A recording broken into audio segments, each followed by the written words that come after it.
On commence avec une décision de justice très attendue et historique pour la République démocratique du Congo.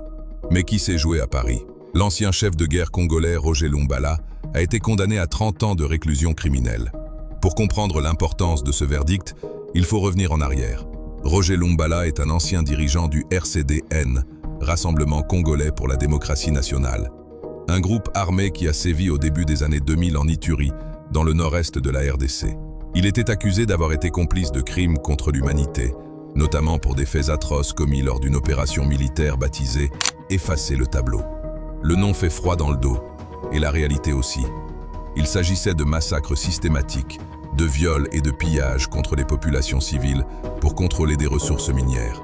Pourquoi est-il jugé à Paris? C'est ce qu'on appelle la compétence universelle. La justice française a pu se saisir du dossier car Lumbala vivait en France au moment de son arrestation et que les crimes sont d'une telle gravité qu'ils concernent l'humanité entière. Le verdict est tombé, 30 ans de prison. La Cour a estimé qu'il avait sciemment apporté une aide logistique et morale aux troupes qui commettaient ces exactions. C'est un signal fort envoyé par la justice internationale. Même des années après, et même à des milliers de kilomètres, l'impunité pour les crimes de guerre n'est plus garantie. Pour les associations de victimes en RDC, c'est une immense victoire, même si beaucoup attendent toujours que ces procès se tiennent un jour sur le sol congolais. On reste en RDC, mais on bascule sur l'actualité brûlante et immédiate. La situation sécuritaire à l'est du pays vient de franchir un nouveau cap dramatique avec la prise de la ville d'Uvira par l'alliance rebelle AFC M23. Si vous suivez l'actualité, vous savez que le M23, soutenu selon de nombreux rapports onusiens par le Rwanda voisin, mène une offensive majeure depuis plusieurs années. Mais là, la prise d'Uvira est stratégique. C'est la deuxième ville de la province du Sud Kivu, un carrefour commercial vital situé sur les rives du lac Tanganyika, à la frontière avec le Burundi. Selon les informations rapportées par RFI et plusieurs ONG sur place, les combats ont été violents et l'armée congolaise a dû se replier. Mais le plus inquiétant, c'est ce qui arrive aux civils.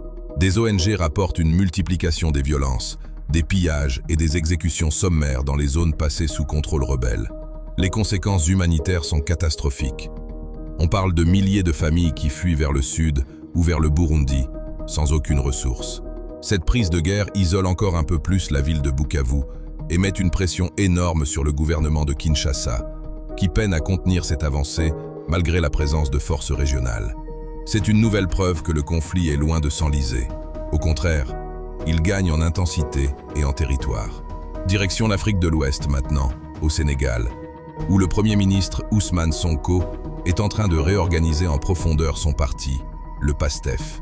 C'est une info politique très intéressante rapportée par Sénéweb.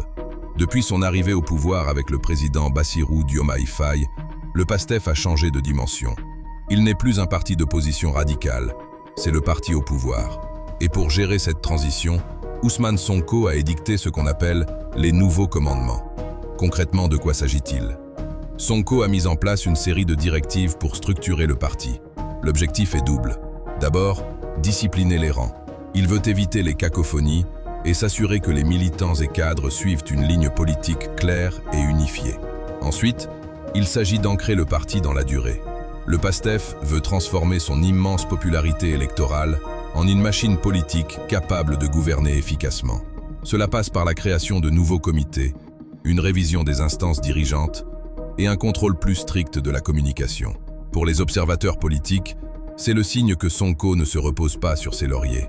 Il prépare l'avenir et veut faire du PASTEF un appareil d'État solide, capable de résister aux futures tempêtes politiques.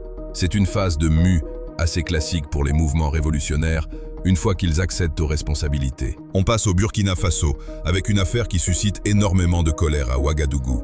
Des fonctionnaires sont accusés d'avoir détourné des fonds publics. Mais attention, pas n'importe quel fonds. Il s'agit d'argent qui était spécifiquement destiné aux déplacés internes. Vous le savez, le Burkina Faso traverse une crise sécuritaire grave à cause du terrorisme, ce qui a jeté des millions de personnes sur les routes. Ces populations dépendent souvent de l'aide de l'État pour survivre. Nourriture, abri, soins. Or, selon une enquête révélée par RFI, plusieurs agents de l'État auraient mis en place un système pour s'enrichir sur le dos de cette misère. Ce scandale passe très mal pour plusieurs raisons. D'abord pour l'aspect moral, évidemment. Voler les plus vulnérables en temps de guerre est perçu comme une trahison ultime. Ensuite, Cela fait tâche pour le régime du capitaine Ibrahim Traoré. Le gouvernement de transition a fait de la lutte contre la corruption et de la reconquête de la souveraineté ses deux piliers majeurs. Voir que, malgré les discours de fermeté et les appels au sacrifice patriotique, des fonctionnaires continuent ces pratiques, cela fragilise la confiance du public.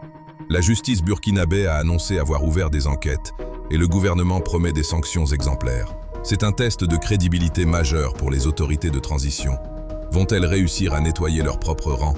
On termine ce tour d'horizon au Tchad avec une affaire qui mêle réseaux sociaux et secrets d'État. L'arrestation d'un célèbre TikToker vient de relancer une polémique très sensible concernant la mort d'un ancien ministre. Au Tchad, l'espace numérique est devenu l'un des rares lieux de contestation politique. Ce TikToker, très suivi par la jeunesse, avait publié plusieurs vidéos où il posait des questions dérangeantes sur les circonstances du décès de cet ex-ministre. Officiellement, les causes de la mort sont souvent présentées comme naturelles ou accidentelles, mais de nombreuses rumeurs circulent sur un potentiel assassinat politique. Son arrestation par les services de renseignement a été confirmée et elle provoque un tollé. Pour les défenseurs des droits de l'homme, c'est une nouvelle atteinte à la liberté d'expression. Cela montre la fébrilité du pouvoir en place à N'Djamena face à la critique, surtout quand elle vient des réseaux sociaux et qu'elle touche à des dossiers classés sensibles. Cette affaire met en lumière deux choses. D'une part, le rôle croissant des influenceurs comme contre-pouvoir en Afrique centrale, et d'autre part, la ligne rouge très claire tracée par les autorités militaires tchadiennes. On ne touche pas à certains dossiers sécuritaires ou politiques sans risquer la prison. Voilà pour les 5 actualités majeures de ce jour en Afrique. Prenez soin de vous. On se dit à demain pour un nouveau décryptage. Salut!